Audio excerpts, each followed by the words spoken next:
আপনারও কি date of birth থেকে কোনো কারণে নাম্বার 8 আর 1 এবং 6 এই তিনটি নাম্বার মিসিং হয়ে গেছে, তাহলে পরে আমি আপনাকে বলতে পারি আপনি আউট অফ প্র্যাকটিক্যাল প্লেন। কেন আপনাকে বললাম, আমাদের নিউমোলজিতে এই 816 এর প্লেনটাকে কিন্তু আমরা বলি প্র্যাকটিক্যাল। হ্যালো বন্ধুরা, আপনারা দেখছেন অঙ্ক কথা বলে, আমি শুভাশিস প্রসাদ, নিউমোলজিস্ট এবং বাস্তু এক্সপার্ট। কেন এই কথাটা বললাম?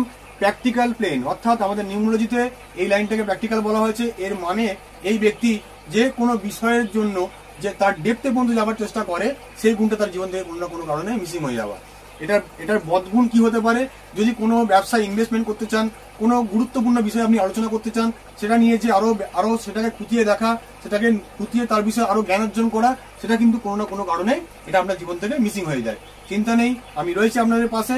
পুরো ভিডিওতে জানতে হলে অঙ্ক কথা বলতে গিয়ে দেখে নেবেন এই ভিডিওর রেমিডিস এবং তার গুণ, তার বদগুণ, তার অভাবের যে পূরণ করার জন্য যে রেমিডিস, সেটা কিন্তু চ্যানেলের মধ্যে বলা রয়েছে।